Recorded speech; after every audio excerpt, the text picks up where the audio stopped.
So really and truly, what we face when we see social media capturing police situations, we are literally living out vicarious trauma.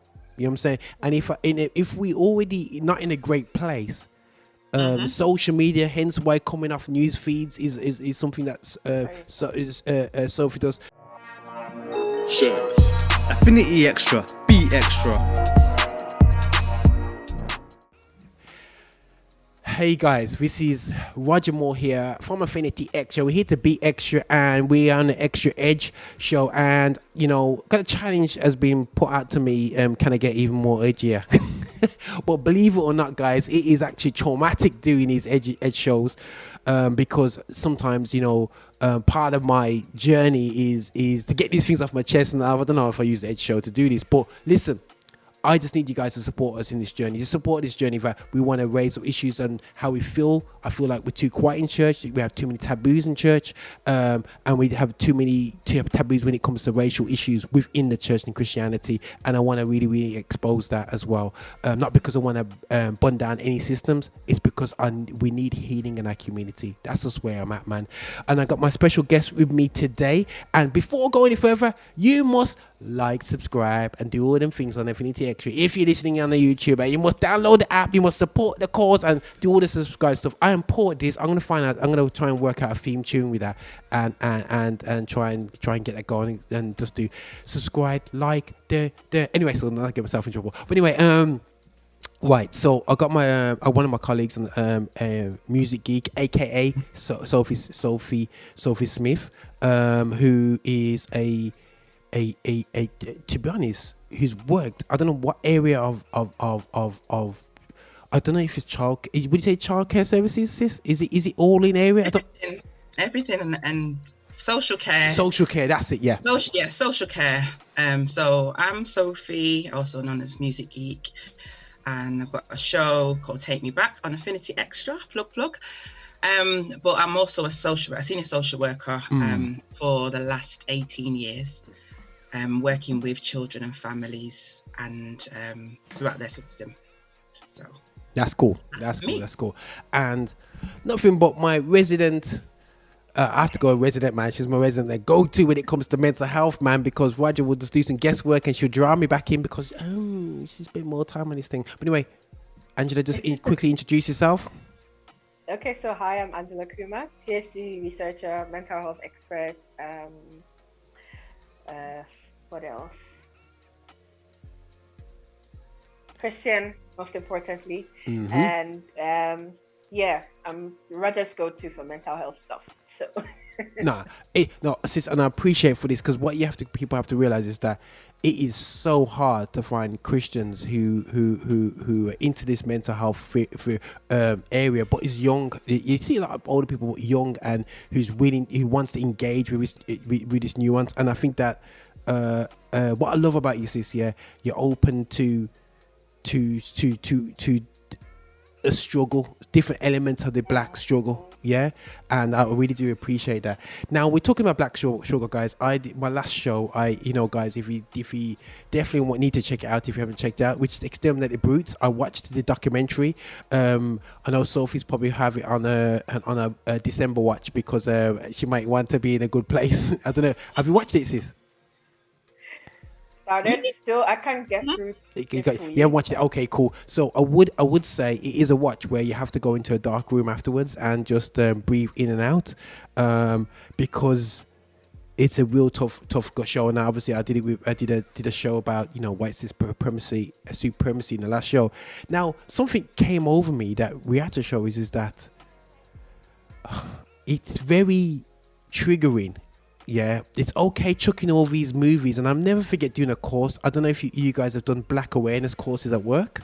Yeah, and all to do is emphasize dub-plate dramas from the past when it came to racism, and it's almost you want to kick the bucket afterwards when it comes to this, and it's just like, what? How do you?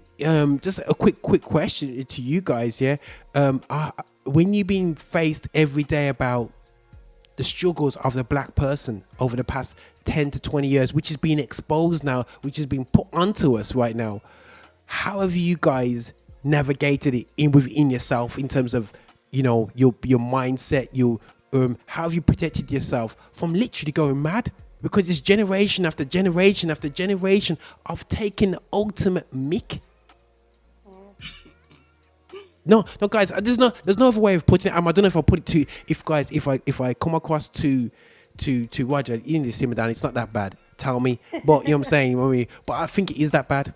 You know what I'm saying? I really do think it's really, you know what I'm saying? It's really bad. And it's so bad to think, you know, we can't, anyway, you kick in. How have you guys absorbed it? Because we've got, you know, Sophie, you're from Afro-Caribbean descent.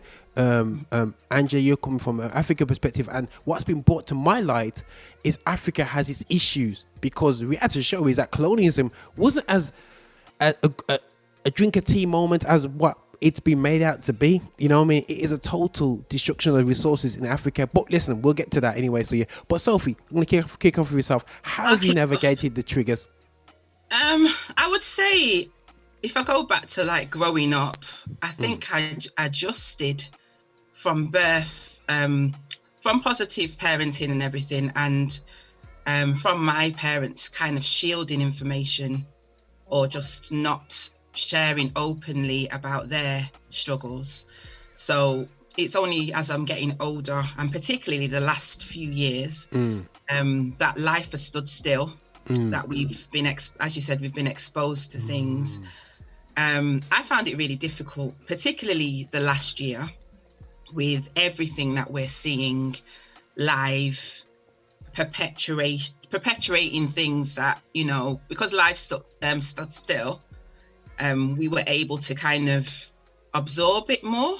Does that make sense? Yeah. And so usually I'm a workaholic, and usually I just get on with it. I'm very focused. I just get on with things and work through things and don't look down, just keep going. But last year forced us to stop because of the lockdown. Everything stopped. There was isolation from people. And then we obviously had the George Floyd murder. And then that was all over social media and videos and pictures. And then obviously I know that previously I was on your show talking about Meghan Markle, and that was triggering as well. And then also it's kind of everyone's response to that is triggering as well. So it's kind of shining a light on everybody's real thoughts about how they feel about you and how you are not accepted. I've found it very difficult. I've had to kind of shut myself away, have periods of time where I'm not kind of online or around certain triggers. And I know I spoke to you, Roger, yesterday about vicarious trauma. Oh yeah, I'm like, Roger was like, what? What's that? What's that? There's trauma. But, yeah, it's just living your life through someone else's trauma all the time. It's like all the pictures that we see online, all the information that we're shared with, that's shared with us about Black people, about it. And it's just, as I said, perpetuating that we are not equal. And that hurts a lot, because no matter what we're doing, we're still in the same position. So I can honestly say that I've struggled a lot, and I've literally had to take myself out of, physically take myself out of situations. And also I know I do therapy as well, which helps. But that's necessary, I would say, as well. Self-care and all the rest of it, and just boundaries, definitely boundaries. Don't kind of force yourself in like a momentum of it, because as you know, it won't be good for our mental health. So that's my bit to share. Wow, that's good. That's definitely keeping it real there, sis, man. Angela, I don't want to go straight say anything after that. You know, Angela, do you how have you navigated the past year lockdown and seen a lot of things coming up in terms of triggers and so on, in terms of race? And I know you deal with the mental health, so you can imagine you have a few bit of some dramas put onto your table. How do you deal with that? And how have you, not so much dealt with it, but how have you navigated it really? Yeah, so I can't say that I've had Sophie's experience, because I live in Africa. I've lived in Africa most of my life. But I always say that I never knew I was black until I came to the UK. And suddenly I was BAME. So that has always been an interesting experience for me. That is just crazy. I have not been black. Oh no, I didn't know. I know I was black until I came to the UK. Yeah. That's crazy. It's not an issue though for you. It wouldn't be an issue in your own place. It's crazy because we've always been different. You know what I mean? And I've been to Nigeria, but like, it's just the concept of just never being in an environment where you get this. Anyway, that's crazy. That's just mind-boggling. Sorry, I had to just pause. I go, what the heck? No, it's fine. It's fine. Cool. I mean, I've been to the US and I didn't stand out as black. Only when I came to the UK that I suddenly BAME. And I'm like, oh wait, I'm actually a black person. What does that mean, living in the UK as a black person? I'm honestly going to write a whole chapter on that in my thesis. But I can't say I've had the same experiences as Sophie has. But in my few years being here and reading the literature and at least trying to put together things for my study, I think the biggest thing that has triggered me is just the negative narrative of mental health that surrounds black people. There's hardly any paper that you read that actually goes to talk about the good things about our community that do make us more resilient. Everything is just about we're this number of times more likely to be diagnosed with psychosis, or this number of times more likely, or there's a high rate of discrimination, or there's a high rate of stigma, which is all true. But there's nothing positive in the narrative, there's nothing about, this about our music, or this about our culture, or this about our art, or this about our sports makes us more resilient and has actually taken us through these very difficult times and all the struggles that we've had to deal with as black people. Of course, now I don't glorify resilience as much because I have a whole new theory on how it's a tool for oppression. We'll go into that later. Yeah. But it's just really fascinating that in one of the most important aspects of our lives, and even when it comes to physical health, and let's not even start to go there, but mental health, how much discrimination goes on there. And I found, I didn't think this would ever be a problem for me, but every time I have to do a presentation, what I do is that I put the words together, like I Google the word like nature or something, or mental health or something. And then I go to the Google images and see what pictures are there. And every time I've been personally triggered by the fact that there's not enough black representation even in the arts. So I have to scroll pages and pages. And if you're looking for Google images, you don't have to go to they said on the second page of Google is where they hide dead bodies because nobody goes there. But you have to go to the third and fourth page to actually find some representation. And when you're having conversations about black mental health and you can't find anything that looks positive enough, or basically just anxiety or anything, experiment, Google anything and go to the images and see how, undiverse it is. And I personally didn't think it was a trigger for me, but I remember I was putting the presentation together yesterday. I'm like, this is not good. Yeah.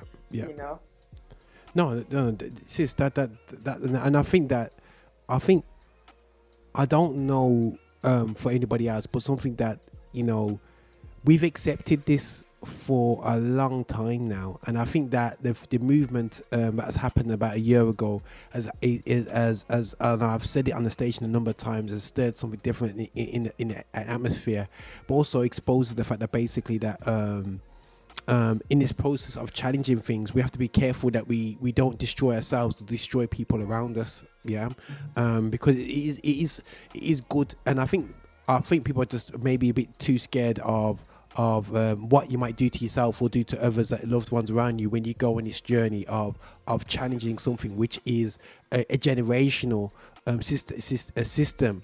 You know what I mean? And it's almost a case of, over the years, for me, it's been a case of you can't beat the system, so just be part of the system. You know what I mean? Just get over it. You know what I mean? I don't know, that phrase, just get over it, has been said to me many times from white and black people.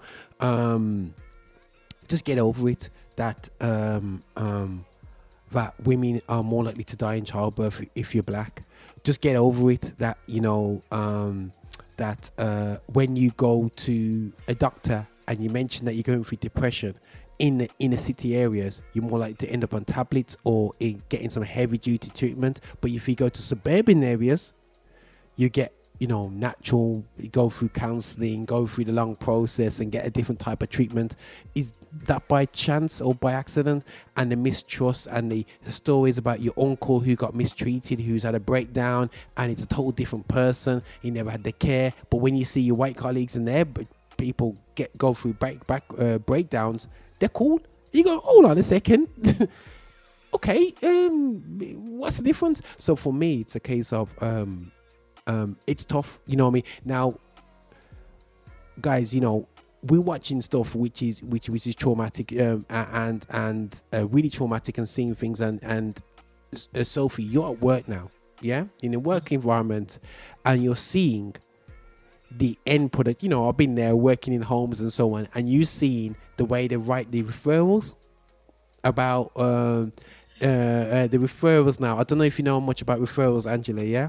But referrals is where our best friends are social workers, Sophie. They're our best friends in the homes, yeah? You know, they're social workers. And the line is formed about the kids. Not joke. They put information about the children on there, and sometimes you got, they make sure to emphasize certain points, and especially when it comes to ethnicity, the way they straight away, if you see any black child in care, it's ADHD, it's this, the on this, the on that, the on this, and this. And it hurts me to see a lot of our kids taking medication at the age of 9, 10, 11 for things that they do. So for me, that hurts. I don't know how do you navigate that, Sophie, seeing the implementation of biasness against black children? Or am I wrong? With a struggle. I mean, you know, you were right in terms of, like, you know, in my career, I've seen so many different negative things in the referral, and I've challenged it, you understand, because obviously when something's written down, that's that person's life, and that follows them throughout their journey, what, you know, however long they're in the system. So for a social worker to kind of read something, that just sticks with us whilst we're doing the assessment.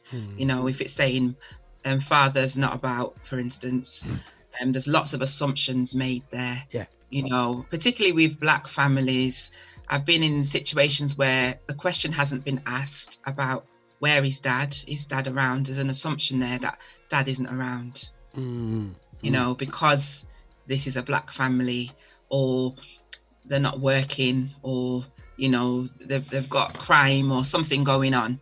There's that underlying, I would say unconscious bias, but I have a trouble with that, whether it's unconscious or conscious, if I'm honest with you.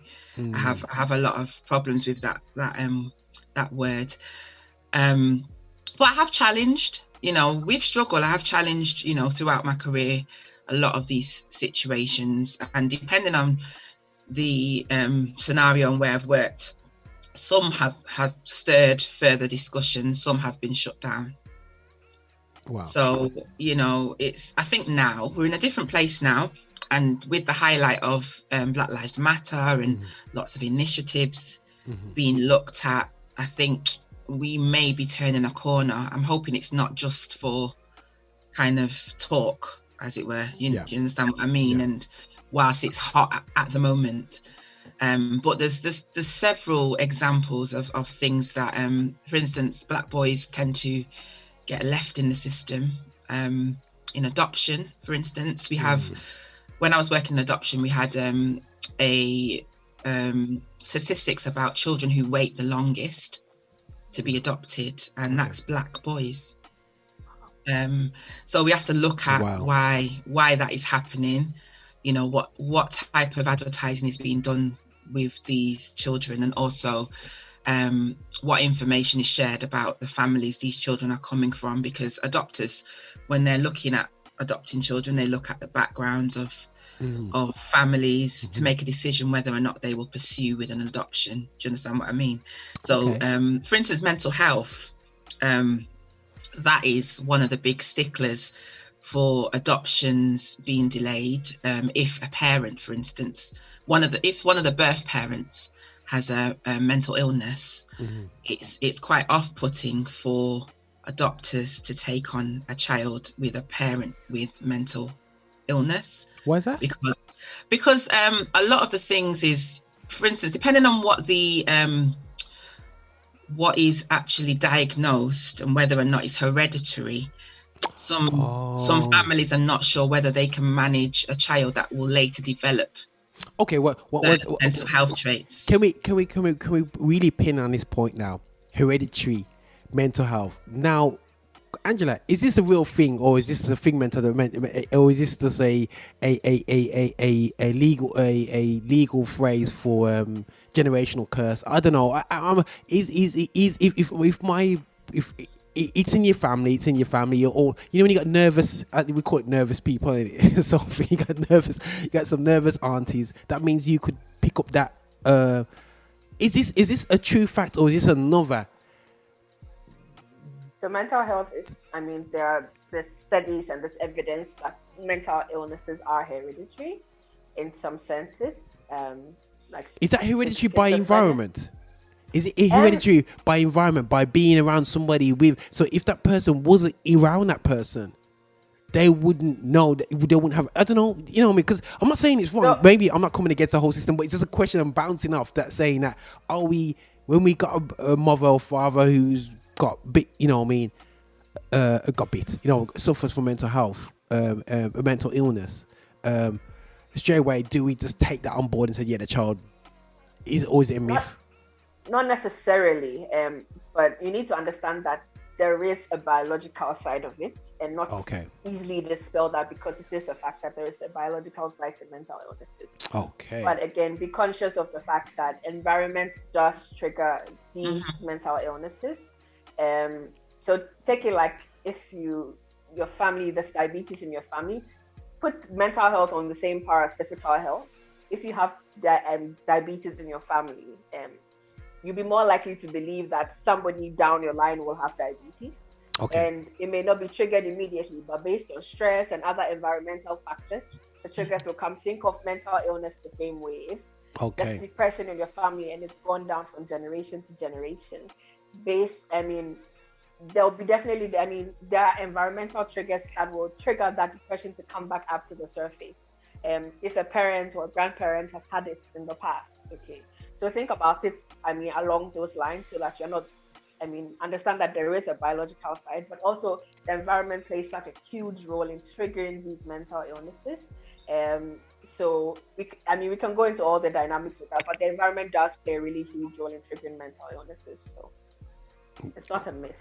Okay, cool. Yes, sorry, so I had to just pin that because it's something that I just had in my head, hold on a second. Am I accepting this? Like they're putting it onto the children that you're going to be mentally sick. You know what I'm saying? Just because of your parents' journey. I think what Angela was saying is there's a difference between mental health and mental illness. And so, we all have mental health. Yeah. We all, we all go through different things, and then there's things that are, innate, that may, as Angela said, be passed down through, by biology, as it were. So in the cases that I've worked with, there's a high percentage of Black children that came into care that's parents were diagnosed, with a mental illness. Therefore, that's the cycle starts then with people kind of not making assumptions, but already kind of formulating a pattern for that child, whether or not that is true or not, because I know that our community have, like you were saying, a mistrust sometimes, and because of history about being misdiagnosed and mistreated in mental health, that sometimes it's whether or not they were diagnosed diagnosed correctly in the first place. So sometimes that can cause delays with adoptions, and then also just on the back of that, adopters of Black and African and Caribbean backgrounds tend not to come forward to adopt.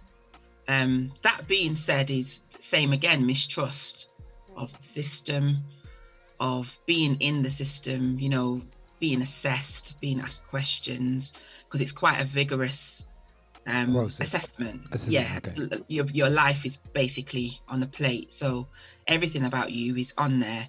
But it's all for a reason. But it's about trying to mend that, that trust between our community, to be able to come forward. Because then what happens then is all these children get left, and then they then come into the system long term. So they don't have permanence in adoption. They become what's called looked after children. And Roger, you work with that environment. So then they become in the system. Yeah. And the statistics later on for children that are not settled, for instance, is for not kind of moving forward positively is high. So we then get things later on in life, prison and crime and different things that can happen. I'm not saying in all cases, without having permanence, without having stability. So it's all systemic as well, but it has to be transparent about what the issues are for us to actually work through it, or it's just a perpetuating scenario. Okay, cool.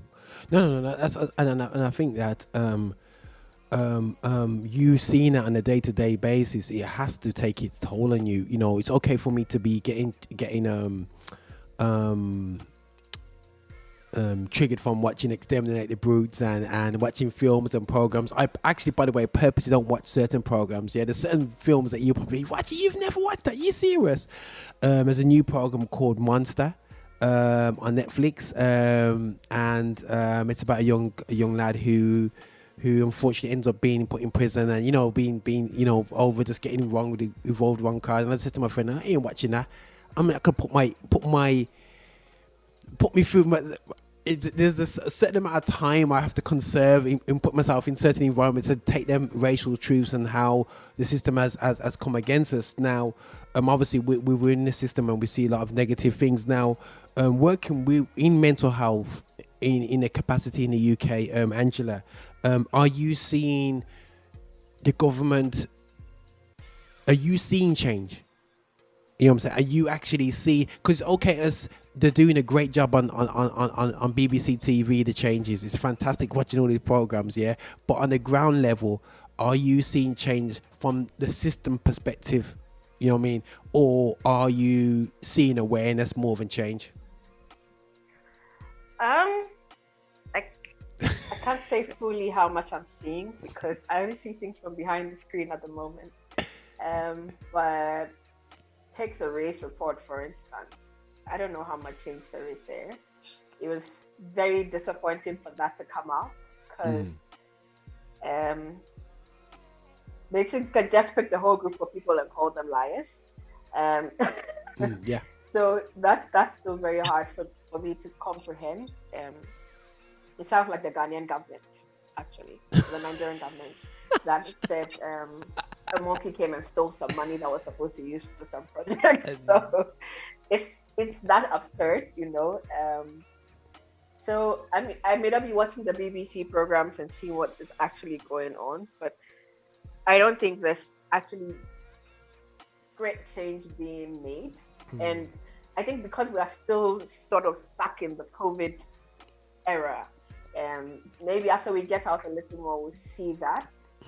But if anybody's actually doing any work or doing any awareness, I think it's the third sector organizations that have stepped up massively during this period to basically just take the reins and say that there are many mental health problems in our community, and the system is not doing enough because, first of all, people don't trust the system. So if anybody's actually doing any work, I think it's the third sector organizations, and kudos to them. If the community groups that have not been supported and feel left out by the government and have to struggle to get funding are the ones that are actually holding the ground and holding the fort. So I can't say too much for what the government is actually doing because I don't know. But I do know that third sector organizations are doing a lot of amazing work in the mental health sector within the Black community. So it's in the third party now. Back to third, I'm gonna get myself in trouble here. The third party organizations that you see, and the beauty of it, being born and bred in the UK, so you don't have no church allegiance. Yeah, have you seen a strong organizational church response, involvement in mental health, or is it more individual?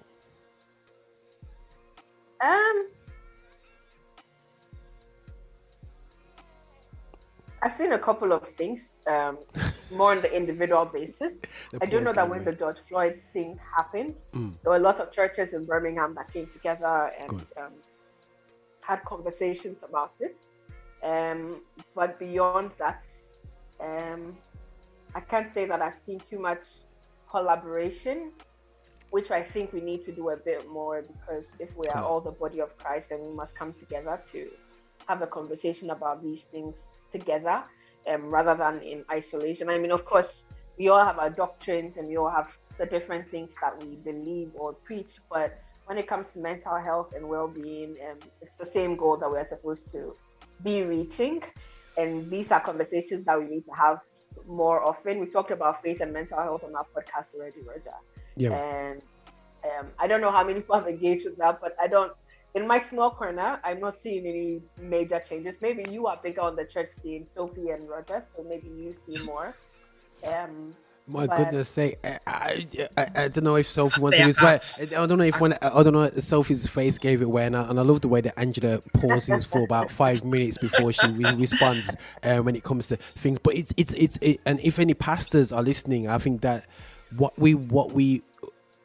I have noticed in our community is we are great in that first response conversation. You know what I'm saying? Not even action, you know. When it says, yo, we need to meet up about Black Lives Matter. We get to meet up about mental health issues. Our children are committing suicide, and everyone gets together. 2 weeks later, one guy gets pull down some money here, pull down someone here, and you never see anyone come back together again. I don't know what that is. I know, Sophie, obviously you're based in London at the moment, and obviously you know a lot about Manchester and everything like that still. Yeah, I only know from Birmingham perspective. But how have the churches in these sorts of areas? Because obviously I'm coming from a Birmingham perspective, and Birmingham people, you can do me over on that one. But listen, you know, we are not coming together, as Angela says, as we need to combat this mental health. I've seen about mental health. I've not seen people come together. I've seen people do things individually with their kind of organisation. I know in Manchester, I know my mum's church, they've been having like a lot of teaching around mental health, which has been really interesting actually when I've passed through. And it's you know, they've got very much professionals that actually attend the church, and they've been doing quite a lot of, particularly with the backlog of what's been happening. But in terms of kind of participating with other churches, I've not really seen that, and I've not really seen that here. I've seen debates, seen a lot of debates, particularly after George Floyd, and about you know, Black people and the vaccine and this and that. I've seen loads of debates, but I don't know, you know, what kind of system has been put in place or action following that, you know. And it's been a bit quiet for a while as well. So as you said, you know, at the beginning, everybody was kind of motivated to talk online on topics about stuff, and then don't really see it now. So. But I'm just seeing from my observation, it could be happening. So apologies if it is, but I personally haven't really seen much. Go on. And do hit us up, guys, if you are doing stuff, and we're here to promote. If you supporting mental health, you know what I mean, especially for Black people, because the reality show is we are scared of being plugged into that system. You know, it's a nerve-wracking thing when we see Black men, you know what I mean, in their 50s, and from since I was young, you always have that guy that you see who's walking up and down the street, looking to the sky, talking to himself, and you don't want to be that guy. And I'm just being real with what I've seen, and you're thinking, oh my gosh. And then somebody nods you and said, listen, that guy was clever back in the day, you know. Oh, that guy was this back in the day. Oh, he just broke one day, and never come back. Can I just say as well, sorry, Roger. No, sorry. We also need to dispel this kind of theory around therapy, because as as a community, there's quite a negative. I know you've had another show about this previously, but there's cool. like a negative kind of undertone about seeking help, particularly in the church. And we have to pray, but we also have to seek help as well. And I think some of that can be neglected, whilst a lot of leaders will say, come and tell me your business and let's pray, but not actually seek professional help. So I think there needs to be some sort of plug or some sort of awareness about how that is helpful to the community and not negative. But I do understand why, where that's come from. We've been served all kind of nonsense in the past, and the mistrust, as we keep saying, has happened historically.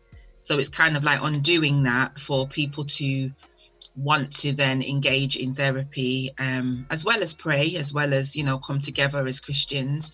But that is very important as well, to kind of undo and understand the way we think and dispel quite a lot of the negativities that we're enduring during this period. So my favorite quote is, you can give it to God, but still talk to your therapist. Still talk to your parent.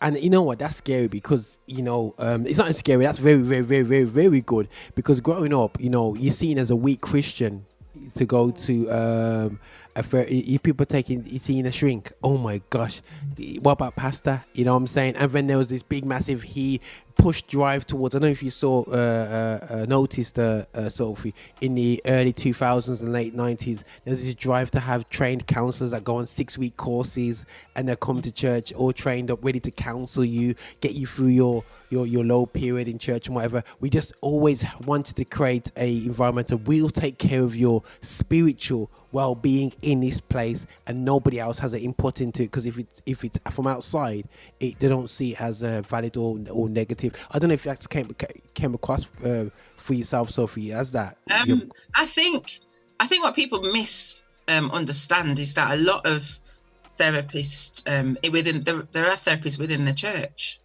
You know what I mean? And they're not using what's in the house in the first place. And you will find that, you may be a counselor, therapist, or professional, and you're leading worship or you're collecting offering or whatever you do, and not useful in your actual gifting. Do you understand what I mean? And that would be helpful, because I know quite a lot of people that work in this field that are Christians. So there's no kind of reason why we can't have it in-house, but be professional about it, and not just, talking, but not having much theory and much kind of influence in how it is that we can kind of work through something. No, 100. No, that's fantastic, and it's fantastic that even when doing my journey right now, it's important that I input into my mental health, my good mental health, and do all the positive stuff. It's been great seeing on the station that Mimo's been doing a fantastic job with awareness this week. Having plants around you. I'm thinking, plants?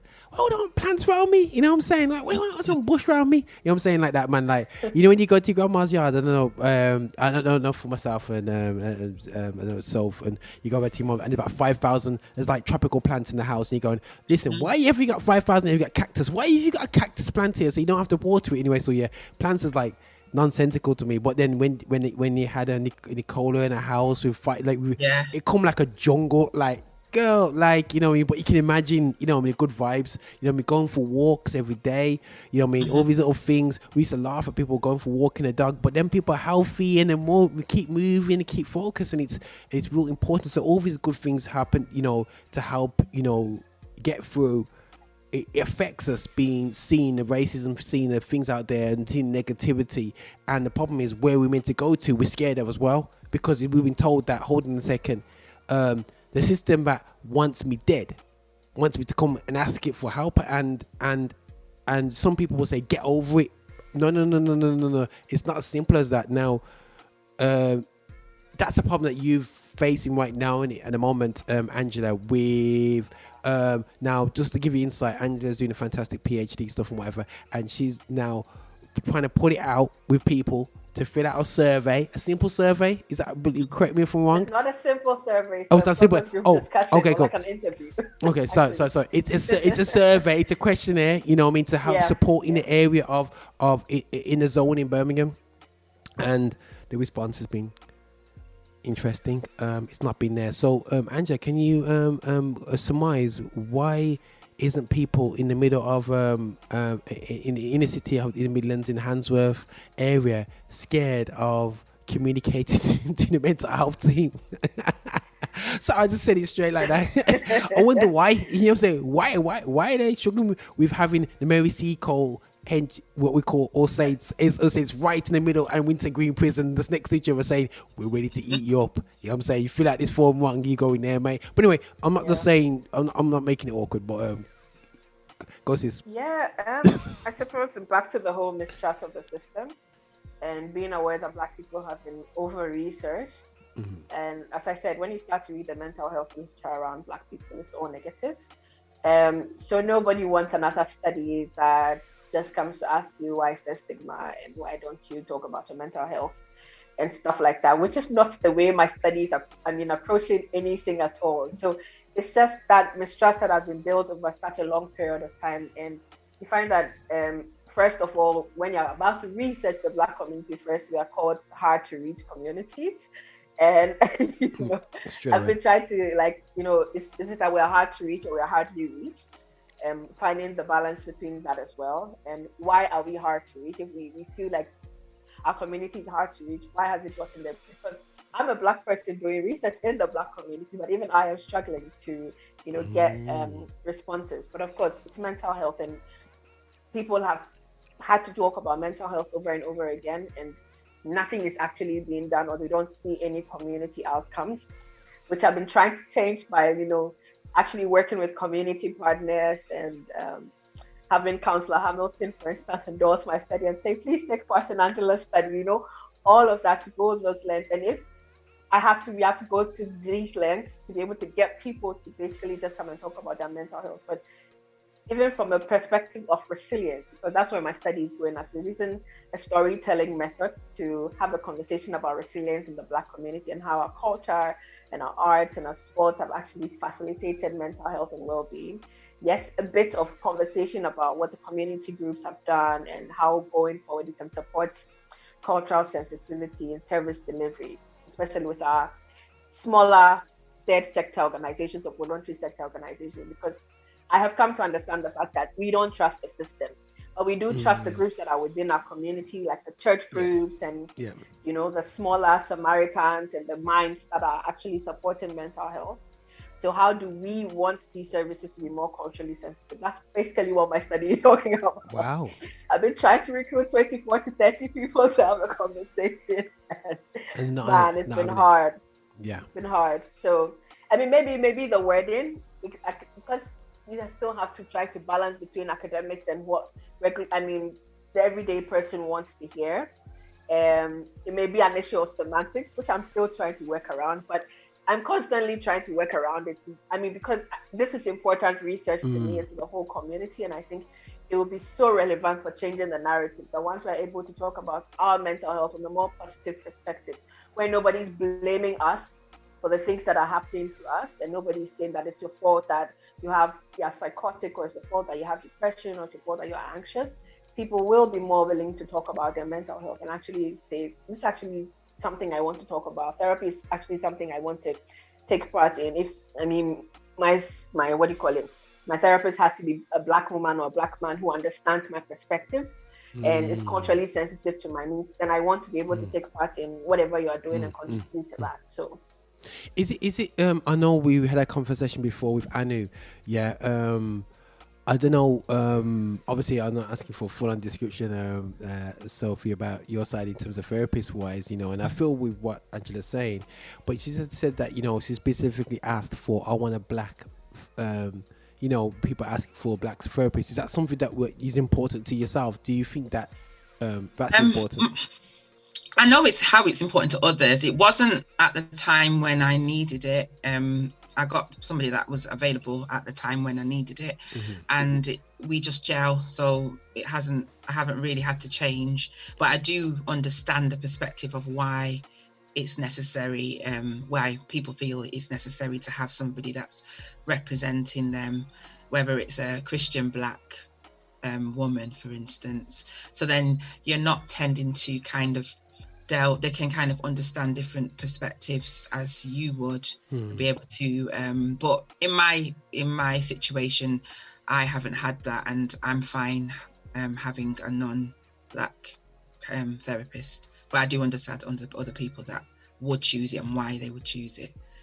No, that's absolutely big. You know, some of the points that Angela made, Sophie, is it the same, would you say, in London, in the system in London, how people look at our services and how they, you know, is it almost a case of are people were looking at Angela going, oh, that's the poster girl for this whole project, they're gonna gangster the information and the black puppet, and then this thing. People think that's harsh, but that's the reality.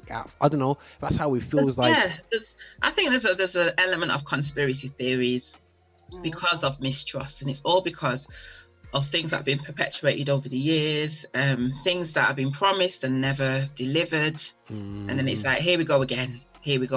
You know, we're tired of having the same things happen, and we're not seeing a positive outcome.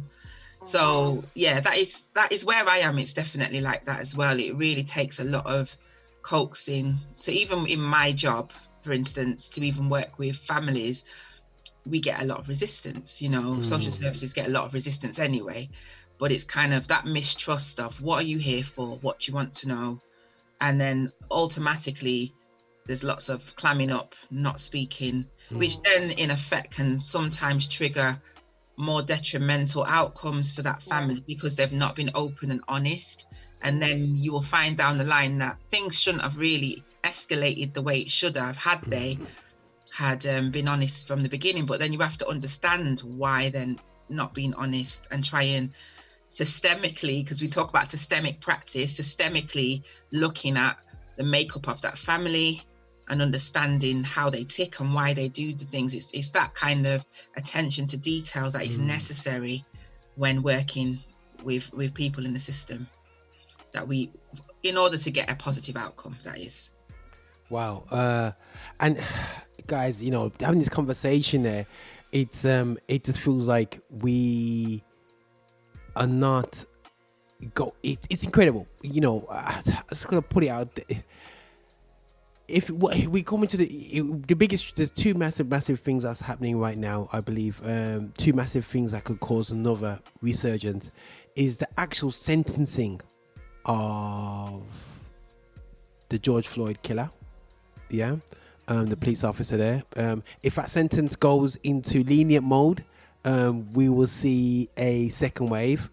And I don't know if you guys know about the killing of a footballer called Dalian Atkinson. No. Okay, so there's a case, and I'll give you the case. Actually, that is so interesting how you both don't know about this. Yeah, a footballer who played Premiership football that I looked to. He's about 10 years older than me. We looked up to him. He was a big baller back in the day. Apparently, he was having an episode. They reckon he was having an episode, and he was saying he's the Black Jesus, and this outside his dad's house. They called the police on him. The police officer tasered him. It didn't work, yeah, you know, so he tasered him 5 times the time that he should have tasered him, yeah. So instead of 5 seconds, it's over 30 seconds or something stupid like that, yeah. Wow. And then he hit the ground while he was on the floor, kicked his head in that much that they saw the laces in his face when they came for his indented in there. The lady that came out with him, who was having a relationship with, was beating the ex-footballer with a stick while he was on the floor, lifeless on the floor, and he died. No one said nothing about this, and then it's at the moment it's in the Birmingham courts. Just put Dalian Atkinson. I'll send you that case, guys, because if that comes to out and the guy doesn't get charged, it's just you know, absolutely, but he's down for murder. But that's what's happened, and that's because that doesn't really help me looking at, right, if I call the police into a situation, you know, they reckon, they're saying that he had, again, information is, you know, there's only so much you can take on, but apparently he was saying he was Black Jesus, this you know, me shouting, and you know, on the street, and go, oh yeah. And his dad was in there. He called the police. The people called the police because his dad was, you know, he's been a bit abusive on the street. Next thing you know, he's dead. And that's in the UK. You know, do have a look into that, Angela. I would say that's a case which something that they tie into mental health, and it does re-emphasize that there's a bunch of mad black men out there, if they're big and strong, and just kill them, you know. And that's why we don't trust the system as much as, Angela, you're putting a survey in front of them. We're there watching a court case right now as we speak. It's going on in Birmingham, court case right now of this footballer. You know what I'm saying? I don't know how you guys feel about that. Me just mentioning it there. Is it? And that's in the UK. Yeah. That was before George Floyd. And then bet you there's video footage of it, but it's been deleted. I bet you they have it. But we're not like... But I have my theories on the whole George Floyd thing anyway. I mean, thank God there was footage, because I don't believe that we would have even got this far if there wasn't footage. And that's scary all by itself, that, you know, there's things going on that we don't know about, or it's not come to the forefront and it's happening. And also there was a lot of traffic of people saying, oh, it never happens in the UK. You know, why people jumping on the bandwagon for the US, you know, with the George Floyd, a lot of people that don't believe that racism exists here. So that story that you've just said, that's very, very interesting. That I've not seen it. It's in Birmingham, right? It's a Birmingham case, and it's amazing how Angela hasn't heard it, and she's writing the services, and it's not even used as a case study. It should be a case study that you guys should be breaking up and going, okay, let's have a conversation about this. Two black people in the black services, they should be talking about this because of it. Maybe because the case ain't completed, but again, it's a famous footballer. It's a footballer that's like, I'm making me give you equivalent. It's like a Rashford, you know, he was big. He was playing for this Aston Villa. They were the second best team in the country at the time, and he scored some brilliant goals. And you guys just that is that is incredible, man. And it shows you how much, if we allow the media, they'll cover up what they need to cover up. They'll sideline what they need to sideline, and that's why it's important for platforms like Affinity Xtra to talk for the cases, not because people are fed up of hearing about these injustices. It's just that we don't realize what is going on, and it's important for people in our professional fields to understand the feeling and what's going on.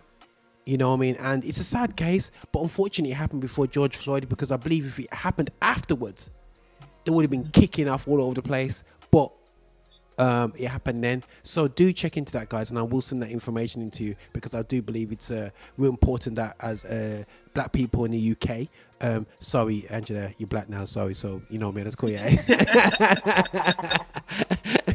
You go to the UK, you're black now, but black people in the UK, we need to see some of these cases, because it helps to shape and how we approach things in the future and how we respond to what's going on, definitely in the system. Now I just want to kind of close down, but something that you said to me, you said some fancy word way it described my absorbing somebody else's and Angela's smart. Angela's like, yeah. I'm going, what the heck is vicarious? What on earth is going? What is this vicarious trauma? Vicarious trauma. I think it's very, very good for me to understand.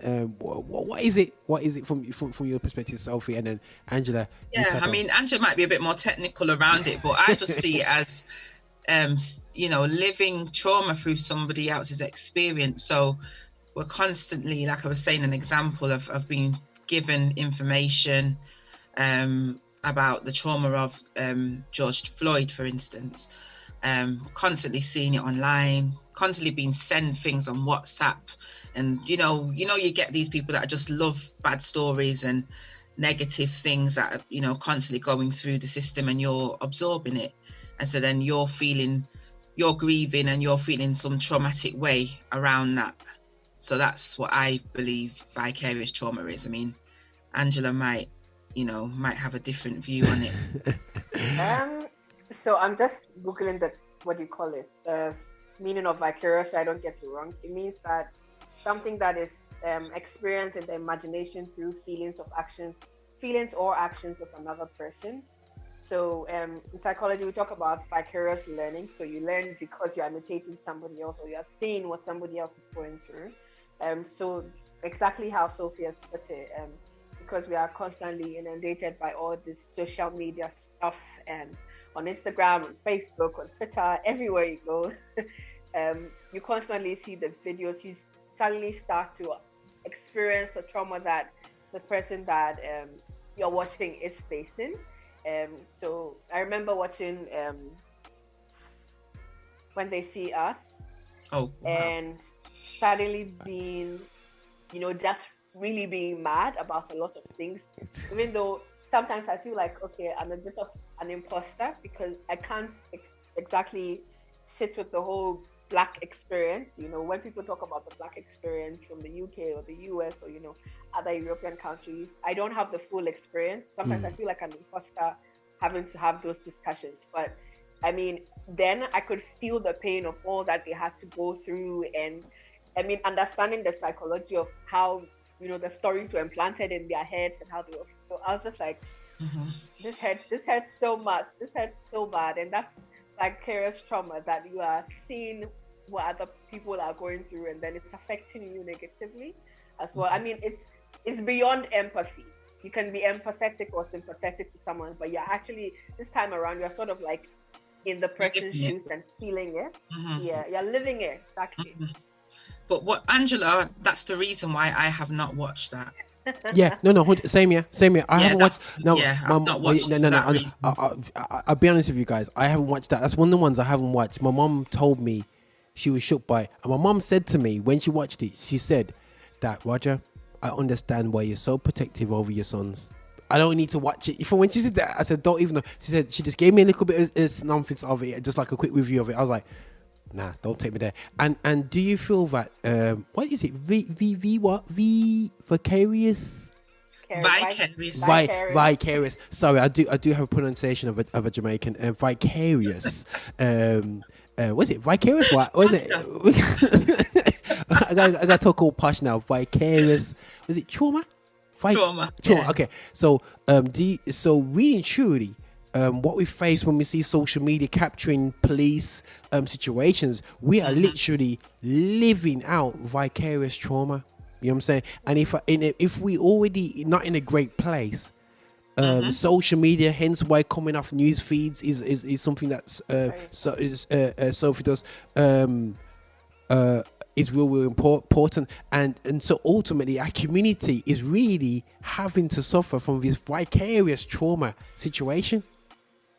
Yeah. And let's not even add generational trauma to the mix. Yeah. Oh goodness sake. Yeah. So many layers, Roger. There is so many layers. We could be here all day.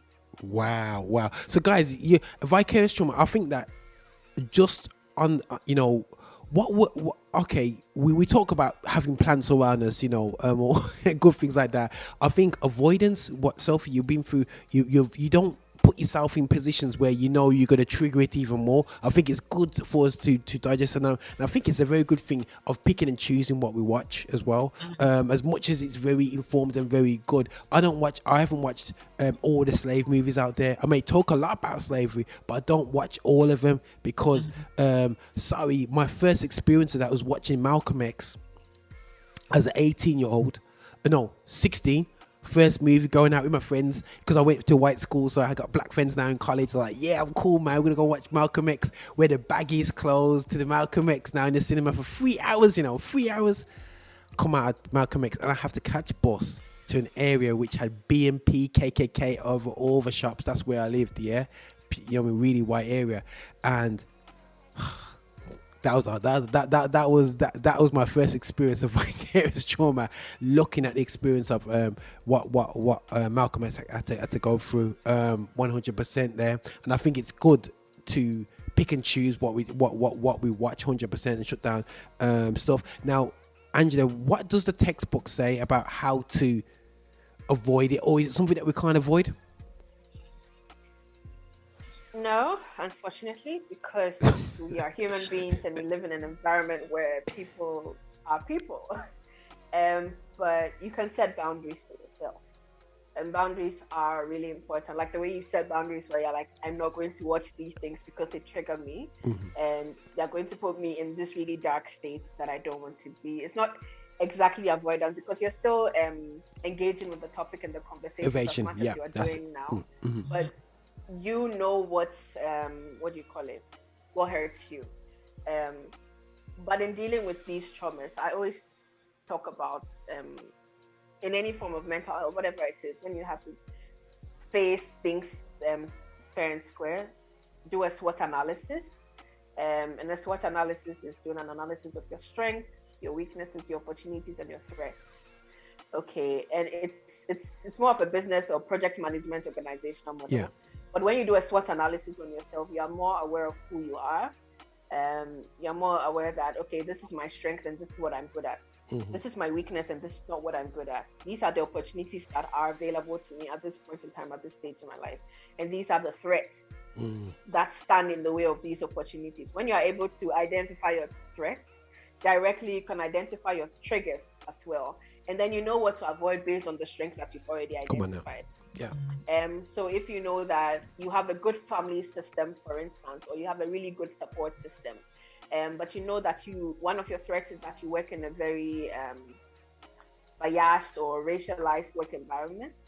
You know that your support system is your family that you can always go to. You can't exactly avoid your work environment, but you're aware of the fact that you have a strong support system that you can always go back to, that can continue to encourage you. And you know that some of the opportunities that may exist may be constantly, fighting and standing up for your rights and for justice and, for the things that you think are right or you deem right, to be able to transform the work environment, if not even for you, for the next person that is going to come behind you. Wow. But because you've done this whole SWOT analysis, you're more aware of yourself, you're more aware of your strengths, your weaknesses, your opportunities, and your threats, and you're more able to navigate life and set boundaries in the right way. So that's my simple tip. No. I think that's good, and the key thing is not avoidance. I think what we've done, Sophie, as a community, is done the total opposite of that. We look at a threat and run 5 miles away and pretend it never happened. We have this, I call it ostrich spirit, where we just say, okay, right, it never happened, slavery never happened. I've had, and that's the words are coming out of the mouths, and I'm starting. It's funny because certain things trigger memories from the past. I don't know if you guys had that before, things that used to being closed off. And I said this in my said this to Bishop in my conversation, and I'm saying it because I know that people have had this said. I'm in an Afro-Caribbean church, had a support teacher come in, and she said, you know what, to a bunch of teenager boys, and there's a girl in there as well, said to us, praise God, that we got taken out of Africa because of with slavery, because it will be in famine right now if we're still in Africa, and whatsoever, so, and I was like, okay, cool. Yeah, so that was Roger at 13 years old. That's the information through church, and that's what happens when you avoid the truth. You make statements like that. You believe Africa is feed the world every 2 seconds, feed the world, and you're doing campaigns to feed a 2 mile area in Africa. You know what I'm saying? You know what I'm saying? What you know what I mean? And then to say that what's slavery about? You know what I mean? You know what I'm saying? And to belittle it sends a message to my head like, okay, cool, and I just carry on in life, not realizing the avoidance of the truth. And when it hits back on somebody older in life and going, but you never told me the truth. You know what I mean? So it's not about not triggering, but it's about avoidance. It's not about avoidance, but it's about knowing your weaknesses. I don't know. What else would you want to say on the point there, Sophie? Well, Angela, I think you're amazing. I think you were spot on. I think for me, I would. I'm still going to continue put boundaries in. That's my main thing. That's what I have control over. As you said, you know, we're in environments where we don't have control over, like your workplace and what have you. But it's learning new ways of coping with it. It's something that's present and it's not going anywhere for now. You know, we've got to work through it. So like you said, Roger, we can't close our eyes to it, but we just have to know what we can manage and what we can't manage. Yeah. So yeah, that's where I'm at.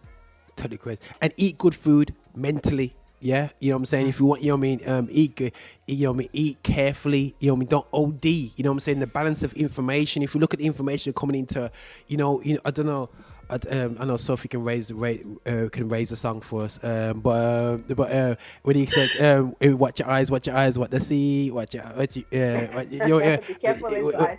what you know that song there, Sophie, or is that you don't know that song? There's a far up above, looking down from heaven above. That's your looking down above. See, you don't know that song, Sophie? Oh, sorry. She knows the jazz version. You know what I mean? I don't know that one. Before my time, probably. No, it's not. Listen, man, Angela knows exactly what the song is. There still, you know what I mean? I would sing of it, but you know, after there's no hamming out, so you know, I can't just work it out with me anyway. Still, yes. So you know, man's trying to avoid that record label, but no, really do. You have to watch the content of what we look at, what we listen to. You know what I'm saying? And even what we, we have to be careful on what we eat, literally, you know what I'm saying? And also what information that we take in. So the key thing is, guys, we just want to encourage people to just beware. And guys, in the future, when we're breaking into mental health in ways just so we can be exposed to, and we have black professionals who are in mental health, but also, you know, it's important that I wanted to get Sophie in here because a lot of us work in the care system. We're frustrated about how we are used as test subjects for pharmaceutical companies, and young children, black children, are just being eaten up in the system, and I'm sick of it. It breaks my heart. You know, and again, I would say, you know, when we get a bit more further on, we get the final verdict from the Dating Atkins situation. I would love to touch base with you guys on that one, because that's a massive thing right now, and that's connecting somebody having an episode, a black man having an episode and being murdered by the police. No other word to say it, in the UK, and the case is going on right now as we speak. So that's something that, you know what I mean, that is being trying to be pushed aside because I don't want to cause any trouble. But listen, guys, I really appreciate your time and your effort for coming out there. You know, thanks, Sophie. You know what I'm saying? I know, you know, we're here being out safe here in the station. I appreciate what you do with the Take Me Back show, because escapism is something that you don't want to spend your whole life in, but it's nice to be nostalgic. It's nice to remember the days of paying no mortgage and no worries. So it's great to listen to them old time tracks. So it reminds me of the good old days, you know what I mean, when people sang in tune as well. You know what I'm saying? You know what I'm saying? You say before autotune was invented. So it's great to hear that, you know. And Angela, I do salute you in terms of coming to the UK. You know what I'm saying, and being open to work within the black communities. Sorry guys, I had to emphasize that point. and you know, because some people walk away from it, you know what I mean, and maybe just chill out in America. But we really appreciate that you bought them Ghana.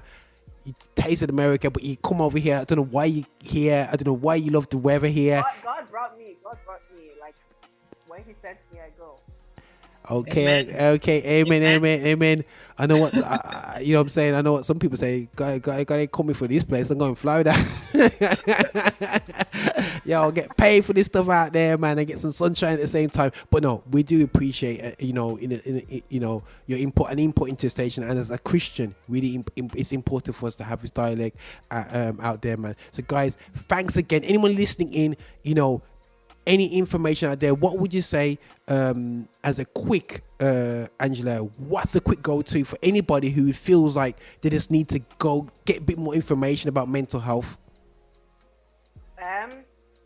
Give it to God, but still talk to your therapist. Find culturally sensitive support that is around you from your community groups. If you are unsure about going into the mainstream system, there is a lot of help available.